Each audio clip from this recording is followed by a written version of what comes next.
सो hello guys, जय हिंद and welcome back to stand up classes. तो फाइनली मैं लेकर के आ चुका हूं आप सभी के लिए कोस्ट गार्ड डीबीजीडी यांत्रिक का सेक्शन 1 का सैंपल पेपर। जी हां दोस्तों, देख सकते हो ये हमारा ऑफिशियल सैंपल पेपर है जो कि आपकी वेबसाइट पर भी मौजूद है।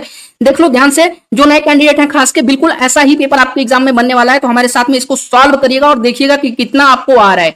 और जैसे हम लोग सैंपल पेपर 1-2 दिन में कर लेंगे, बिल्कुल इसी पे आधारित जो हम लोग डेली प्रैक्टिस सेट करने वाले हैं। तो चलिए सबसे पहले तो मैं आपको बता देता हूं, इसमें सेक्शन 1 के लिए तीनों कॉमन होने वाला है। तीनों लोगों के लिए सेक्शन 1 कोस्ट गार्ड डीबीजीडी यांत्रिक सबको सेक्शन 1 का पेपर देना पड़ेगा। जहां पे अगर ध्यान से देखते हैं तो टोटल नंबर ऑफ क्वेश्चंस 60 होंगे और टोटल जो आपको टाइमिंग मिलेगी वो 45 मिनट्स की। वही जो मैथ के क्वेश्चंस होंगे वो 20 क्वेश्चन होंगे। 15 क्वेश्चन इंग्लिश से होगा, 5 क्वेश्चन आपको जीके से देखने को मिलेगा, 10 क्वेश्चन आपको जो है साइंस से देखने को मिलेगा और वही जो है 10 क्वेश्चन आपको रीजनिंग से भी देखने को मिलेगा। यानी टोटल नंबर ऑफ क्वेश्चंस कितने होंगे? 60। यहाँ पे आपका सेक्शन 1 खत्म होता है अगर आप नीचे आते हो तो चलिए फटाफट देर ना करते हुए हम लोग शुरुआत करते हैं। और देखो, इस सैंपल पेपर को हम लोग जो है 4 पार्ट में करेंगे। कैसे? हमारे जो मैथ वाला सेक्शन है 20 क्वेश्चन 10-10 क्वेश्चन करके 2 दिन में करेंगे। क्योंकि देखो क्लास ज्यादा अगर लंबा हो जाता है तो आप लोग बोर फील करने लगते हो, क्लास पूरी देखते नहीं हो। तो मैं चाहता हूं आप लोग पूरी क्लास देखो और समझो। तो मैथ वाले सेक्शन को 2 दिन में करेंगे 10-10 क्वेश्चन करके। फिर उसके बाद जो है साइंस, इंग्लिश और जो है जीके करेंगे एक बार तीसरे पार्ट में। फिर चौथे पार्ट में हम लोग जो है रीजनिंग करेंगे, जो 10 क्वेश्चन का आपका रीजनिंग है। ठीक है, तो चलिए देर ना करते हुए हम लोग शुरुआत करते हैं अपने मैथ वाले पार्ट से। जो है सबसे पहला जो पार्ट है वो मैथ का है। अब उससे पहले क्लास के जो है क्वेश्चन सॉल्व करने से पहले बिल्कुल ध्यान से सुन लीजिए मैं आपको क्या बताने वाला हूं। अगर सीरियस होकर के तैयारी करना चाहते हो, देखो आपको भी पता है कि दोनों बैचेज को कंबाइन कर दिया गया है, एक 2026 और 2026 को। दोनों बैचेज को कंबाइन करके जो है 630 टोटल वैकेंसीज, टोटल आपकी जो है ये वैकेंसीज दी गई है। अब देखो एक चीज मैं आपको बता देता हूं, अब साल में सिर्फ एक ही एग्जाम होगा, साल में 2 एग्जाम नहीं होगा, एक ही बार वैकेंसी आएगी, एक ही एग्जाम होगा। तो सीरियस होकर तैयारी करो कि इस 630 वैकेंसी में से कोई एक जो है वैकेंसी आपके लिए फिक्स हो जाए। ठीक है, तो अगर सीरियस होकर तैयारी करना है तो कोस्ट गार्ड का स्पेशल बैच हमने चालू कर दिया है टेलीग्राम के ऊपर। आप ध्यान से देख सकते हो, this special batch is for Coast Guard DBGD यांत्रिक कैंडिडेट 1 2026 और 2 2026 बैच के लिए। अब देखो इसमें क्या क्या मिलने वाला है। डेली शॉर्ट नोट्स आपको मिलेंगे जो है एवरी सब्जेक्ट के।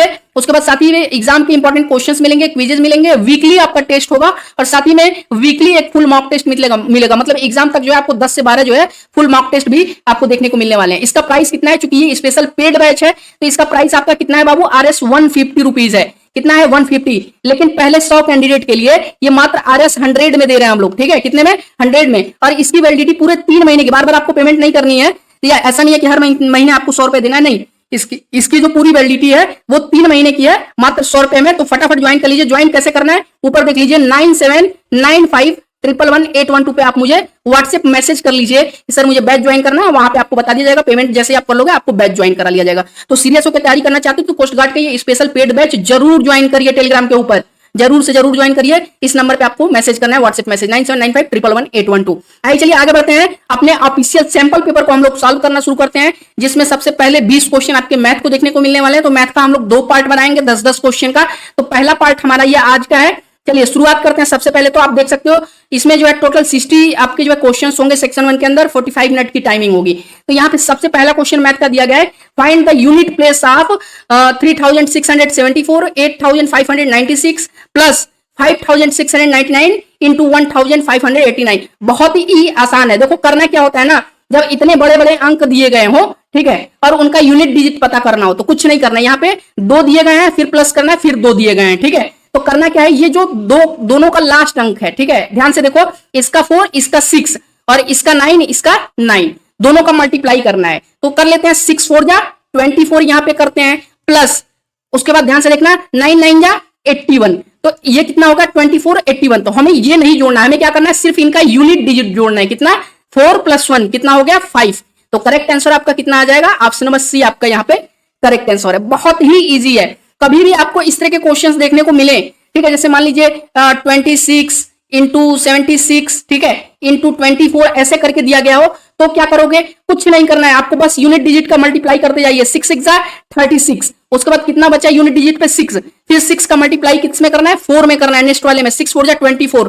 तो यहाँ पे यूनिट डिजिट क्या होगा? 4 होगा। देखो कितना आसान है। ठीक है, तो ऐसे ही कभी भी इस तरह के बड़े अंक मिले और आपको यूनिट डिजिट पता करना हो तो घबराना नहीं है बाबू। आपको क्या करना है, सिर्फ उनका जो यूनिट डिजिट है ना, इन नंबर्स का जो यूनिट डिजिट है उनको मल्टीप्लाई करते जाइए और ये यूनिट डिजिट का ही अगला मल्टीप्लाई उसके अगले नंबर की यूनिट डिजिट से करिए। ठीक है, समझ गए? तो इसका पहले वाले क्वेश्चन का सही आंसर क्या होगा? 5 होगा, ठीक है। जैसे इसका 6 4 24 प्लस 9 9 81, दोनों का यूनिट डिजिट हम लोग जोड़ देंगे क्योंकि यहाँ पे प्लस करना था, तो 415 हो जाएगा। नेक्स्ट क्वेश्चन देखते हैं, अगला बहुत इंपॉर्टेंट क्वेश्चन है, ध्यान से देखिएगा। कह रहा है what will be the highest 3 digit number पूछ रहा है विच व्हेन डिवाइडेड बाय 3 7 21 से जब डिवाइड किया गया उस हाईएस्ट 3 डिजिट नंबर को, ठीक है। तो रिमाइंडर हमारा कितना बचा, 2, कितना 2। अब देखो सबसे पहले तो हाईएस्ट 3 डिजिट नंबर कितना होता है ये आपको पता होना चाहिए, ठीक है। लोएस्ट 3 डिजिट नंबर 100 होगा और हाईएस्ट 3 डिजिट नंबर कितना होगा, 999 होगा, समझ गए। ये लोएस्ट नंबर है 3 डिजिट का, और अगर हाईएस्ट नंबर देखते हैं तो 999, ये कंफर्म हो गया। तो इसको अपने पास रखिएगा, 999 को हम लोग मान के चलेंगे, ठीक है। अब क्या करना है, यहाँ पे 3 7 21, तो हमें जो है क्या करना है, इनका एलसीएम निकालना है, ठीक है। 3 7 21, तो अगर आप ध्यान से देखोगे तो 3 7 और 21 का एलसीएम कितना होगा, 21 होगा, ठीक है। एलसीएम देखो, कैलकुलेशन करना सीख लो, कैलकुलेशन नहीं आएगा तो एग्जाम में फेल हो जाओगे, सब टाइमिंग का खेल होता है, ठीक है। तो अगर आपको कैलकुलेशन करने आता है तो 2 मिनट भी नहीं लगेगा, 10 सेकंड के अंदर आपको पता चल जाएगा कि यहाँ पे जो है एलसीएम कितना होगा, 21। तो अब 999 जो हमारा सबसे बड़ा डिजिट है, इसको उसके एलसीएम से जो है क्या करते हैं, डिवाइड करते हैं। तो 21 से जैसे ही आप डिवाइड करोगे, ध्यान से देखो, ये कितने बार में, 47 बार में कटेगा, और रिमाइंडर कितना बचेगा आपका, बताइए कितना बचेगा, 84 यहां पे रखिए, ठीक है। 9 - 4 कितना हो गया, बताइए, 519, और 7 बार में अगर काटोगे तो 7 1 7 7 2 14, 147, यहां पे रिमाइंडर बचा 12। अब हमें क्या करना है, 999 में से, ठीक है, 999 में से -12 कर देना है। संख्या कितना हुआ आगे आपका, 987, कितना हुआ, 987। ध्यान से देखो, अब जो ये 987 है, ये ऐसा नंबर है जो इन तीनों के 3 7 21 के जो है एलसीएम से कट जाएगा, मतलब 21 से कटेगा, और यहां पे रिमाइंडर 2 बच रहा है, ठीक है। तो रिमाइंडर 2 बचने के लिए आपको क्या करना है, +2 इसमें और कर दीजिए, ठीक है। 729 और यहां पे 9 हो गया, फिर 989, तो आपका करेक्ट आंसर क्या होगा, 989। वो सही नंबर क्या होगा, what will be the highest 3 digit number, जिसको काटने पे 3 7 21 से काटने पे रिमाइंडर कितना बचेगा, 2। तो वो कौन सा नंबर है, दैट इज 989। बहुत इजी है, क्या है, बहुत ही इजी है। चलिए नेक्स्ट क्वेश्चन देख लेते हैं, बहुत इंपॉर्टेंट क्वेश्चन है, ध्यान से देखते हुए चलिएगा। 2 पर्सन है, A and B travelling towards each other. देखो ये 2 पर्सन है, ए है और बी है, ठीक है। ये एक दूसरे के जो है तरफ आ रहे हैं, क्या कर रहे हैं, एक दूसरे के तरफ जो है आ रहे हैं, ठीक है। अब देखना ध्यान से सुनो, एक दूसरे की तरफ ट्रेवल कर रहे हैं, ठीक है, रिस्पेक्टिवली। अब इनके बीच की दूरी कितनी है, तय कर रहे हैं, 396 किलोमीटर। कितना, 396 किलोमीटर। कितने देर में भाई साहब, 11 आवर्स में। कितने, 11 आवर्स में। बहुत ही इंपॉर्टेंट क्वेश्चन है, ध्यान से देखते हुए चलिएगा। तो यहां पे कह रहा है कि जो ए की स्पीड है वो बी की स्पीड से कितनी ज्यादा है, 6 किलोमीटर प्रति घंटा ज्यादा है, 6 किलोमीटर पर हावर ज्यादा है। बहुत ही इंपॉर्टेंट क्वेश्चन है, ध्यान से सुना। इसको सॉल्व करने के लिए बहुत ही इजी मेथड है। चलिए बी की स्पीड को हम लोग एक्स मान लेते हैं, माना कि बी की स्पीड, यहां पे क्या पूछ रहा है, बी की ही स्पीड पूछ रहा है, find the speed of B, ठीक है। बी की चाल की गणना करना है आपको, बी की स्पीड को एक्स मान लेते हैं। तो अगर एक बात बताओ, अगर बी की स्पीड एक्स है तो ए की स्पीड जो है 6 टाइम ज्यादा है, मतलब x + 6 लिख सकते हैं, 6 टाइम नहीं, मतलब 6 ज्यादा है सिर्फ, ठीक है। तो x + 6 लिख सकते हैं, बिल्कुल लिख सकते हैं, ठीक है। और क्योंकि ये चूंकि सेम डायरेक्शन में ट्रेवल कर रहे हैं, ठीक है। देखो जब सेम डायरेक्शन में ट्रेवल करते हैं तो जुड़ता है, और अगर जो है अलग अलग डायरेक्शन में ट्रेवल करते हैं, ठीक है, अपोजिट डायरेक्शन में, तो क्या होता, ये आपस में माइनस होता, तो जुड़ के क्या होगा, ये 2x + 6 हो जाएगा। यहां तक हमारा जो है इक्वेशन बन गया, ठीक है। 2x + 6 आपका इक्वेशन बन गया ये। अब हमें क्या पता करना है, स्पीड पता करना है, ठीक है, स्पीड ऑफ बी। तो स्पीड का फार्मूला क्या होता है बाबू, स्पीड का फार्मूला क्या होता है, डिस्टेंस अपॉन टाइम। क्या होता है, डिस्टेंस अपॉन टाइम। तो चलिए स्पीड का फार्मूला, हमें जो है स्पीड पता करना है, डिस्टेंस अपॉन टाइम। तो स्पीड की जगह हमको क्या रख देंगे, s + 6 2x + 6 रख देंगे, ये हमारा फाइनल वैल्यू आया हुआ था। 2x + 6 बराबर डिस्टेंस कितना है, 396 किलोमीटर, अपॉन टाइम कितना है, 11 आवर्स का। तो कट करिए, कितनी बार में कट करे होगा, ये 36 बार में। तो 2x + 6 बराबर 36, ठीक है। अगर इसको जो है सॉल्व करेंगे तो 6 इधर आएगा, तो माइनस यहाँ पे जो है 2x बराबर 30 हो जाएगा, -6 होगा यहाँ पे तो, और x बराबर 30/2।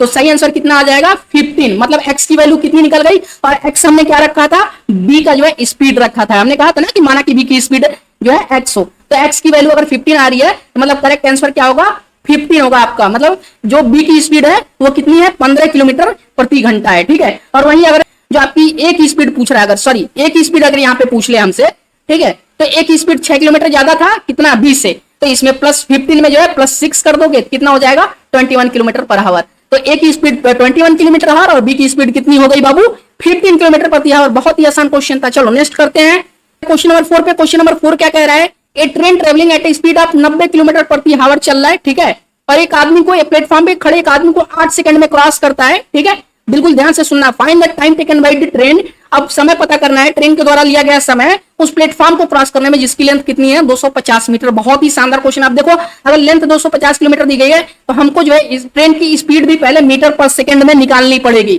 तो उसके लिए हम लोग क्या करेंगे, ध्यान से, बिल्कुल आपको पता होगा फार्मूला, ध्यान से सुन लेना। इसको मीटर पर सेकंड में चेंज करने के लिए 90 इंटू 5/18 करेंगे, ठीक है। तो कट करिए, 18 बचे 90, 5 5 जा 25। तो मतलब ट्रेन की स्पीड कितनी है 25 मीटर पर सेकंड, ठीक है। अब ट्रेन की स्पीड हमें पता चल गई। अब ट्रेन की हम लोग लेंथ भी पता कर लेते हैं। यहाँ पे प्लेटफॉर्म का लेंथ दिया गया है और ट्रेन की भी जो है लेंथ हम लोग पता कर लेते हैं।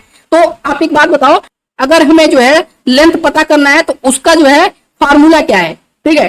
तो ट्रेन का अगर हमें डिस्टेंस पता करना है, ध्यान से सुनिएगा, तो क्या होगा, d बराबर स्पीड इंटू टाइम, ठीक है। तो कितना है, स्पीड कितना है 25 मीटर पर सेकेंड और टाइम कितना ले रहा है 8 सेकंड में एक आदमी को पार कर रहा है, इंटू 8। तो बराबर ये कितना हो गया भाई साहब 200 मीटर। कितना हो गया 200 मीटर। मतलब जो ट्रेन की लेंथ है वो 200 मीटर है, ठीक है, और वहीं जो है प्लेटफॉर्म की लेंथ 250 मीटर है। तो टोटल इसको कितना जो है डिस्टेंस ट्रेवल करना पड़ेगा अपने जो है प्लेटफॉर्म को क्रॉस करने के लिए, 200 प्लस 250 जो आपके जो है ट्रेन का लेंथ है, टोटल कितना 450। ये हमको पता चल गया 450 मीटर का लेंथ जो है इसको वो ट्रेवल करना पड़ेगा इस जो है प्लेटफॉर्म को जो है क्रॉस करने के लिए। अब यहाँ पे पूछ क्या रहा है, टाइम पूछ रहा है कि कितना समय लगेगा। तो अब एक बात बताओ, यहाँ पे टाइम निकालने के लिए फार्मूला क्या होगा, आपको पता होना चाहिए, डिस्टेंस अपॉन स्पीड होता है। तो डिस्टेंस कितना है 450 मीटर और टाइम कितना ले रही है 25 मीटर पर सेकेंड। तो इसको काट लीजिए, कितना आ जाएगा बताइए, सही आंसर क्या होगा 18 सेकेंड। कितना होगा 18 सेकेंड। यानी जो है ये 18 बार में 25 सटे 450 होता है। मतलब 18 सेकंड में ये इस प्लेटफॉर्म को क्रॉस कर जाएगी। कितने सेकंड में, सॉरी कितने सेकंड में 18 सेकंड में इस 250 मीटर के इस प्लेटफॉर्म को ये क्रॉस कर जाएगी। तो 8 सेकंड उस आदमी को जो है वो क्रॉस करने में लिया, 25 इंटू 8 यानी 200 मीटर जो है उस ट्रेन की कितनी थी, लंबाई थी, ठीक है। अब यहाँ पे दोनों को हमने जोड़ दिया, मतलब जब वो ट्रेन जो है प्लेटफॉर्म को क्रॉस करेगी तो अपनी भी लेंथ और उस प्लेटफॉर्म की भी लेंथ को जो है क्रॉस करेगी, तब जाके वो जो है एक्चुअल माना जाएगा, ठीक है। तो मतलब 200 मीटर ट्रेन की लेंथ हुई और 250 मीटर आपकी जो है उस प्लेटफॉर्म की लेंथ हुई, मतलब टोटल 450 जो है मीटर आपकी जो है लेंथ हुई। तो टाइम हमें निकालना था, मतलब कितने समय में वो क्रॉस करेगी। तो डिस्टेंस अपन जो है स्पीड टाइम का फार्मूला होता है। देखो फार्मूला नहीं पता रहेगा तो कुछ नहीं कर पाओगे। कैलकुलेशन और फार्मूला बहुत इंपॉर्टेंट है। हमने डिस्टेंस टोटल रख दिया 450 मीटर और जो स्पीड थी ट्रेन की वो 25 मीटर पर सेकंड हमने रख दिया और काट दिया 18 बार में। तो यहाँ पे हमको एक्चुअल आंसर मिल गया 18 सेकंड में वो क्रॉस कर जाएगी। नेक्स्ट क्वेश्चन देखते हैं, बहुत इंपॉर्टेंट है, ध्यान से देखते हुए चलेगा। देखो कह रहा है there are 3 numbers A B C, A is 50% of C, B is 75% of C, then A is what percentage of B। बहुत ही आसान क्वेश्चन है, ध्यान से देखते हुए चलेगा, क्योंकि हम मान सकते हैं, ध्यान से देखो A क्या है, A बराबर 50% है किसका, C का अपॉन 100 मान सकते हैं। चलो उसके बाद जो है इसको सॉल्व कर लेते हैं। तो A बराबर कितना होगा 1C अपॉन जो है 2 हो जाएगा। इसको जब काटेंगे 50 करने 50 50 दूना 100, तो A बराबर 1 अपॉन C हो गया, बराबर A अपॉन C। इसको क्या लिख सकते हैं 1 अपॉन 2 लिख सकते हैं। और अगर इसको रेशियो में लिखेंगे तो A रेशियो C क्या लिख सकते हैं बताइए, 1:2 लिख सकते हैं, ठीक है। पहला इक्वेशन हमारा बन गया, ठीक है, A रेशियो C हमको मिल गया। उसके बाद B वाला देख लेते हैं, ठीक है। तो B बराबर क्या दिया गया है 75 इंटू 75% किसका है C का अपॉन 100, ठीक है। तो बराबर इसको काटते हैं, बताइए कैसे कटेगा, 25 × 75, 25 × 100। B बराबर जो है क्या कितना आ गया 3C अपॉन 4, ठीक है। तो बराबर इसको B अपॉन C कर सकते हैं, बराबर 3 अपॉन 4 लिख सकते हैं। और ऐसे ही जो है B रेशियो C इसको लिख करके 3:4 कर सकते हैं कि नहीं कर सकते हैं बताइए, बिल्कुल 3:4 लिख सकते हैं। अब यहां पे क्या करना है, हमें A रेशियो C मिल गया, ठीक है, और B रेशियो C मिल गया, ठीक है। और हमें पता क्या करना है A ratio B ratio C ऐसे ही हमको मिल जाएगा। आपको निकालने का अगर पता होगा तो A रेशियो C कितना है 1:2, ठीक है। B रेशियो C कितना है 3:4 और ऐसे ही इसको ये क्या हमको मिल गया A ratio B ratio C मिल गया। कितना, 4 दूनी 8, 3 दूनी 6, रेशियो 6, उसके बाद कितना आ गया, रेशियो 3। ठीक है, अब यहां पे देखिए ए रेशियो बी हमें मिल गया। ए रेशियो बी कितना है आपका, ए रेशियो बी 3, रेशियो 6 मिल गया। ध्यान से सुना, हमें क्या पता करना था, ए जो है कितना परसेंट है बी का। ठीक है, तो यानी ए रेशियो बी अगर 3.6 मिला तो ए अपन बी हमें जो है इसको लिख सकते हैं 3 रेशियो 6। ठीक है, कट करेंगे, 3 1 जा 3, 3 2 जा 6। ठीक है, यानी ए बराबर 1 बी अपान 2 कर सकते हैं, बिल्कुल कर सकते हैं, बराबर 1 इंटू 100 अपान 2 कर सकते हैं, तो 50 बार में कटेगा। यानी जो है ए की वैल्यू कितनी आई, 50%। मतलब ए कितना है, 50% है किसके, बी का। तो करेक्ट आंसर कितना हो गया, 50%। कितना इजी है, मतलब बहुत ही सिंपल स्टेप्स में आपका ये क्वेश्चन हो गया। कितना हो गया, 50%। ऑप्शन नंबर बी आपका करेक्ट हो जाएगा। नेक्स्ट क्वेश्चन देख लेते हैं। जिसको नहीं समझ में आया होगा एक बार दोबारा देख लेना, लेकिन बहुत ही इजी था।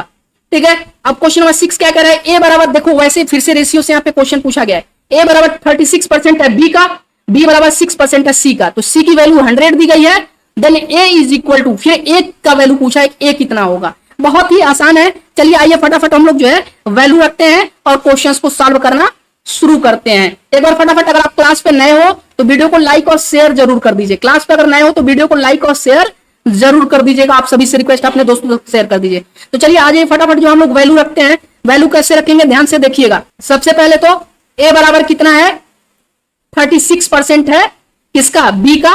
ठीक है, अपान 100 कर दो, बहुत ही बढ़िया, ये आपकी वैल्यू बन गई। और बी कितना है, बी बराबर 6% है सी का, अपान 100 कर लेते हैं। तो अब सबसे पहले हम लोग ये नीचे वाला जो है इक्वेशन सॉल्व करते हैं। ध्यान से सुनना, अब यहाँ पे 6 और सी की वैल्यू कितनी दी गई है, यहाँ पे देखो ध्यान से, 100, 6 इंटू 100 कर सकते हैं, अपान 100। ठीक है, 100 कट गया तो बी की वैल्यू हमें कितनी मिल गई, बी बराबर 6 आपका मिल गया। ठीक है, बी की वैल्यू कितनी है, 6 है। और ऐसे ही अब हमें क्या पता करना था भाई साहब, ए की वैल्यू पता करनी थी। ऊपर वाला इक्वेशन कर लेते हैं। ठीक है, बराबर, चलो 36 इंटू बी की वैल्यू हमें कितनी मिली, 6 मिली, अपान 100 कर लेते हैं। इसको 36 इंटू 6 करोगे तो कितना हो जाएगा भाई साहब, 216। और 216 को 100 से डिवाइड करोगे तो वैल्यू कितनी आएगी, 2.16 आपका जो है ये करेक्ट आंसर हो जाएगा। देखो 2.16 कौन से ऑप्शन में दिया गया है, ऑप्शन नंबर सी में दिया गया। कितना इजी है, मतलब आप समझ रहे हो। देखो ध्यान से सुनो, एक बार समझा देता हूं। ए 36% है बी का, तो ऐसे लिख सकते हैं, ए बराबर 36 इंटू बी अपान 100 कर सकते हैं कि नहीं कर सकते हैं, बिल्कुल कर सकते हैं। ऐसे ही बी जो है क्या था आपका, 6% था सी का, तो बी बराबर 6 इंटू सी अपान 100 कर सकते हैं बिल्कुल। हमने पहले नीचे वाला इक्वेशन किया क्योंकि हमारे पास सी की वैल्यू ऑलरेडी पता थी। ठीक है, कितनी, 100 थी, तो 6 इंटू सी की वैल्यू हमने 100 रखा, 100 नीचे कट गया, बचा 6, मतलब बी की वैल्यू 6 आया। ऐसे ही जो है ऊपर वाला हम लोग कर लेते हैं, मतलब 36 इंटू बी अपान 100 था, और ऐसे ही जो है वैल्यू हमने बी का रखा 36 इंटू 6 अपान 100, तो 36 इंटू 6 216, और 100 से ये कट गया, जो आपका जो कितना हो गया, 2.16 आपका करेक्ट आंसर आ गया। इक्वेशन करना अगर आता है आपको तो बहुत ही आसानी से कम समय में अपने क्वेश्चंस को उड़ाते हुए चलेंगे। चलिए अगला क्वेश्चन देखते हैं, क्वेश्चन नंबर 7, बहुत ही इंपॉर्टेंट क्वेश्चन है, ध्यान से देखते हुए चलिएगा। कह रहा है कि एक शॉपकीपर है, ठीक है, जो परचेज करता है 2 क्वालिटीज के राइस को। ठीक है, ध्यान से सुनना। पहला देखो, इसको रख करके अगर सॉल्व करोगे इक्वेशन ना, बहुत आसानी से कर लोगे। पहला राइस ए देख लेते हैं, इसने कितना खरीदा भाई साहब, 10 किलो खरीदा। ठीक है, किस रेट से, 35 किलो के प्रति किलो के हिसाब से। ठीक है, तो ये कितना हो गया भाई साहब, 350, मतलब इसने 10 किलो 350 रुपए में खरीदा पहला राइस। ठीक है, राइस 2 देख लेते हैं, राइस बी आपका जो है, ठीक है, इसने कितना खरीदा भाई साहब, 20 किलो खरीदा, किस रेट से, 47 रुपए के रेट से। ठीक है, तो ये कितना हो गया, 940 रुपए होगा। कितना होगा, RS 940 रुपीज होगा। ठीक है, अब देखो यहाँ पे हमें दोनों चीज की वैल्यू मिल गई। अब टोटल इसने कितना खरीदा, टोटल देख लेते हैं, TOTAL, टोटल बराबर कितना, इसने 30 किलो राइस खरीदा। ठीक है, 30 किलो राइस इसने जो है कितने में खरीदा, दोनों को जोड़ लेते हैं, दोनों को जोड़ोगे तो कितना आ जाएगा, 1290 रुपए में। ठीक है, कितने, 1290 रुपए में, बहुत ही आसान। अब यहाँ पे 1 किलो की राइस, मतलब टोटल इसने 30 किलो राइस खरीदा था 1290 रुपए में, कंबाइन दोनों को मिला के मैं बता रहा हूँ। ठीक है, और क्योंकि यहाँ पे क्या पूछा है, फाइंड द ओवरऑल कॉस्ट आपको पूछा है, अगर दोनों को कंबाइन मिक्स कर दिया जाए तो उसको कितना पर केजी रुपए पड़ा आपको। ठीक है, मतलब प्रत्येक किलो का कितने रुपए वो खरीद के लाया, अगर दोनों के जो है कॉस्ट को कंबाइन कर दिया जाए। ठीक है, तो कुछ नहीं करना है, यहाँ पे लेके आओ 30 किलो का, 30 किलो की वैल्यू दी गई है 1290, हमें 1 किलो की पता करनी है, तो 1290 अपन 30 कर दोगे तो काट दो, कितनी बार में, 43 बार में कटेगा आपका। ठीक है, 43 बार में, तो 1 किलो की राइस की जो है कंबाइंड में कितना होगा, और दोनों राइस को मिला के जो है देखा जाए कॉस्ट प्राइस उसको कितना पड़ा, 43 रुपए प्रति केजी पड़ा आपको। ठीक है, ऑप्शन नंबर ए बहुत ही आसान, देख रहे हो मात्र एक लाइन में ये क्वेश्चन आपका हो गया। यहाँ पे ऐसे ही उड़ाते हुए चलना है, एकदम धुआं धुआं कर देना है। चलो बहुत ही आसान क्वेश्चन है। अगला आपका एवरेज से क्वेश्चन पूछा गया है। ठीक है, एवरेज से क्वेश्चन क्या दिया गया है कि सचिन का जो बैटिंग एवरेज है वो 99 है 80 इनिंग में, लेकिन होता क्या है कि अपने 80 जो उनका 80th इनिंग है उसमें वो डक पे आउट हो जाते हैं, मतलब वो किस पे आउट होते हैं, 0 पे आउट होते हैं। तो यहाँ पे कह रहा है if he were to have a batting average of 100, अगर उनका जो बैटिंग एवरेज है 99 है, औसत जो उनका 99 है बैटिंग का, अगर उसको 100 करना है, ठीक है, तो उनका जो 80th इनिंग में जहां पे वो डक पे आउट हो गए उसमें वो कितना रन मारते कि उनका जो है एवरेज 100 हो जाता। बहुत ही आसान क्वेश्चन है। कैसे, ध्यान से सुन लेना। एवरेज का आपको फार्मूला पता होना चाहिए। एवरेज का फार्मूला क्या है भाई साहब, sum of all the numbers, पूरे नंबर का सम। ठीक है, sum of all the numbers अपन टोटल कितने नंबर्स हैं। ठीक है, कितने नंबर्स हैं भाई साहब, 80 इनिंग है टोटल, और सम ऑफ नंबर्स अगर करोगे, ठीक है, तो सम ऑफ नंबर्स यहाँ पे जो है कितना होगा, 99 इंटू 80। ठीक है, कितने, 99 का एवरेज है, 80 इनिंग है, तो इंटू करोगे तो कितना आएगा, 7920। अब एक बात बताओ, हमें एक्स मान लेते हैं कि उनको कितने रन मारने हैं। ठीक है, उनको कितने रन मारने हैं कि वो जो है क्या हो जाए भाई साहब, अपने जो है 80 इनिंग में कितना रन मारे हैं कि उनका एवरेज 99 से 100 हो जाए। तो प्लस एक्स मान लेते हैं कि उन्होंने एक्स रन मारा, तो उनका एवरेज कितना हो गया, 100। एवरेज कितना हुआ, 100। एवरेज ऑलरेडी दिया हुआ है कि 100 हो जाए। ठीक है, 100 बराबर 7920 प्लस एक्स अपान 80। देखो कितना सिंपल इक्वेशन मैंने आपके लिए बना दिया। ठीक है, तो अगर मल्टीप्लाई करोगे यहां से तो बराबर एवरेज निकालने के लिए कितना हो गया बताइए, x बराबर 8000 हो गया, 8000 माइनस 7920 माइनस कर दोगे तो x की वैल्यू कितनी आ गई, 80। मतलब अगर वो जो अपने 80th इनिंग में 80 रन मारते हैं तो उनका एवरेज 99 से कितना हो जाएगा, 100 हो जाएगा। ठीक है, कितना हो जाएगा, 100 हो जाएगा। समझ में आ गया, तो x की वैल्यू हमें 80 रन मिल गई। ठीक है, कितना, 80 रन। एससी कितना कहां दिया गया, ऑप्शन नंबर ए में दिया गया। ऑप्शन नंबर ए आपका बिल्कुल करेक्ट है। नेक्स्ट क्वेश्चन, चलिए क्वेश्चन नंबर 9 देख लेते हैं। बहुत ही इंपॉर्टेंट क्वेश्चन है। देखो ये अगर इस तरह के क्वेश्चन पूछते हैं ना, गर्दा है उड़ा दोगे। कैसे, ट्रिक बताऊंगा मैं आपको, बहुत ही शॉर्ट ट्रिक। यहाँ पे क्या दिया गया है, ए प्लस बी जो है किसी काम को कितने दिन में कर रहे हैं भाई साहब, 4 दिन में कर रहे हैं।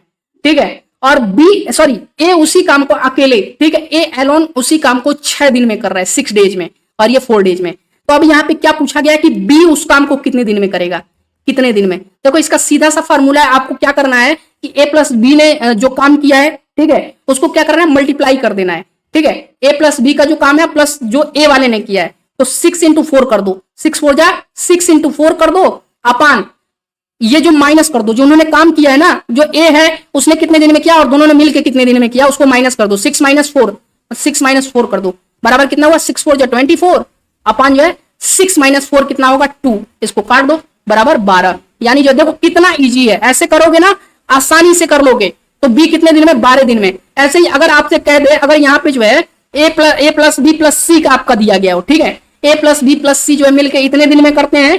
ठीक है, जैसे मान लो दिया गया हो, करेंगे ए प्लस, जैसे मान लो कि ए प्लस बी प्लस सी मिलकर किसी काम को जो है समझ लो 20 दिन में करते हैं, और ए प्लस बी जो है उस काम को जो है 30 दिन में कर लेते हैं। तो अगर अकेले सी का पूछ लेता है, देखो बहुत ही इजी है, बस ट्रिक आपको अपनाना है। फिर वही अपनाना है, क्या करना है, दोनों को मल्टीप्लाई करिए। 30 इंटू 20 कितना होगा, 600, अपान जो है इनका जो है डिफरेंस निकाल लीजिए, 30 माइनस 20 10, काट लीजिए। कितने बार में कटेगा बताइए, 60 बार में कटेगा। सी बराबर 60 डेज में वो उस काम को करेगा, कितने दिन में, सी उस काम को 60 दिन में करेगा। समझ में आ गया, बहुत ही इजी है। ऐसे ही सिंपल ट्रिक अगर आप अपनाते हो ना, देखो जो भी मैं अगर आपको जो है क्वेश्चंस करा रहा हूं, अगर उसमें कोई सिंपल ट्रिक बताता हूं तो उसको आप अपने कॉपी में नोट करते हुए चलिए। ठीक है, कॉपी में नोट करते हुए चलोगे, उससे आपको फायदा ये होगा कि उस शॉर्ट ट्रिक पे जब आप 2 4 10 क्वेश्चन लगाओगे तो वो ट्रिक आपको याद हो जाएगी, क्योंकि ट्रिक्स इतनी आसानी से याद होती नहीं है। लेकिन यहाँ पे देखो कितनी आसानी से एक लाइन में आपका आंसर आ गया है। ठीक है, कैसे हमने निकाला, ए प्लस बी 4 दिन में करते हैं, ए अकेला 6 दिन में करता है, बी का पूछा तो 6 इंटू 4 कर दिया, और बाकी उनका डिफरेंस 6 माइनस 4 कर दिया। तो 6 इंटू 4 24, और डिफरेंस 6 माइनस 4 2, तो 12 दूना 24, यानी 12 दिन में बी है उस काम को अकेले करेगा। ठीक है, अगला क्वेश्चन देखते हैं, क्वेश्चन नंबर 10 हमारा बहुत इंपॉर्टेंट क्वेश्चन है, ध्यान से सुनिएगा। अब देखो यहाँ पे आपको फार्मूला जरूर पता होना चाहिए। रेक्टेंगल यहाँ पे पूछा, आयत। ठीक है, रेक्टेंगल का पैरामीटर दिया गया है, ठीक है, और रेक्टेंगल के जो है लेंथ और ब्रीथ का यहाँ पे डिफरेंस दिया गया है। ठीक है, लेंथ और ब्रीथ का यहाँ पे डिफरेंस दिया गया है, और एरिया पूछ रहा है। तो फार्मूला सबसे पहले आपको पता होना चाहिए। ठीक है, तो आयत का पैरामीटर का फार्मूला क्या होता है, 2l प्लस बी होता है। 2l एल प्लस बी क्या है, लेंथ प्लस ब्रीथ, ठीक है। और वहीं एरिया का फॉर्मूला क्या होता है, एल, बताइए, एल इंटू बी, क्या होता है, एल इंटू बी। ये दोनों चीजें आपको पता होना चाहिए, ठीक है। एरिया का फॉर्मूला क्या होता है, एल इंटू बी। अब यहाँ पे चलो आ जाओ, फटाफट सॉल्व करते हैं हम लोग इसको। यहाँ पे सबसे पहले क्या दिया गया, P बराबर हमने क्या पढ़ा, 2LB, एल प्लस बी, ठीक है। तो पैरामीटर ऑलरेडी दिया गया है, ठीक है। तो हमें एल प्लस बी निकालना है, तो बराबर पैरामीटर कितना है, 138/2 रख दीजिए। कितनी बार में कटेगा भाई साहब, 69 बार में कटेगा। तो हमें क्या मिल गया, एल प्लस बी मिल गया। यहाँ देखिए रखते हैं वैल्यू, एल प्लस बी बराबर 69 और एल माइनस बी कितना दिया गया है, 7 दिया गया है। सॉल्व करते हैं, माइनस प्लस ये कट गया और कितना बचा, 2L बचा। 2L बराबर कितना हुआ भाई साहब, 76 हुआ, ठीक है। कितना हो गया, 76 हो गया। तो L बराबर कितना हुआ, यहाँ पे 2L है ना, तो 76/2, ठीक है। इसको काट लेते हैं तो कितना होगा, इसको काटोगे तो कितनी बार में कटेगा, 38 बार में कटेगा। कितना, 38 बार में कटेगा। अब यहाँ पे जो है क्या दिया गया था, जो इनका लेंथ और ब्रीथ का जो आपका जो है डिफरेंस है वो 7 है। तो हमें लेंथ पता चल गई, ब्रीथ निकालना है, तो 38 हमें मिला था, लेंथ कितना है, 38 है, ठीक है। और इसमें -7 कर देंगे, हमारा ब्रीथ भी निकल जाएगा। ब्रीथ कितना हुआ आपका, 31 हो गया। अब इन दोनों का जो है क्या पूछा था, एरिया पूछा था। और एरिया का फॉर्मूला हमने क्या आपको बताया था, रेक्टेंगल का, एल इंटू बी। तो यहाँ पे एल की वैल्यू रखिए 38, इंटू बी की वैल्यू रखिए 31, ठीक है। टोटल वैल्यू कितनी आ जाएगी भाई साहब, बताइए कितना आएगा, 1178। कितना आएगा, 1178 वर्ग मीटर, ठीक है। कितना है, स्क्वायर मीटर, ठीक है, स्क्वायर मीटर। चलिए समझ में आ गया आपको, 1178 कहां पे दिया गया है, ऑप्शन नंबर डी में दिया गया है। हमारा ऑप्शन नंबर डी करेक्ट हो जाएगा। 10 क्वेश्चन हमारे हो गए हैं। अब चलते हैं 11वें क्वेश्चन पे, जो कि मैं आपको होमवर्क के तौर पे दे रहा हूं। ये 11वें से लेकर के 20वें तक हम लोग कल के क्लास में करेंगे, और ये आपको अभी फिलहाल सॉल्व करके कमेंट सेक्शन में सबको बताना है। ध्यान से सुन लीजिएगा, क्या दिया गया, what will come in the place of question mark की जगह पे क्या आएगा, ठीक है। 25%, 84 का 25% इंटू 85 का 24%, ये आपको पता करना है यहाँ पे क्या आएगा। तो सभी लोग, जितने भी लोग देख रहे हो, फटाफट इस क्लास को एक बार लाइक और शेयर कर दीजिएगा, और साथ ही में जो है इसकी वैल्यू क्या आएगी ये भी आपको कमेंट करके बताना है, ठीक है, क्वेश्चन नंबर 11 को। और फिर मिलते हैं कल इसके पार्ट 2 में, और 11 से लेकर के 20 तक के क्वेश्चन सारे हम लोग सॉल्व करेंगे। चलिए फिर मिलते हैं नए वीडियो में, तब तक के लिए आप सभी को बहुत सारा प्यार।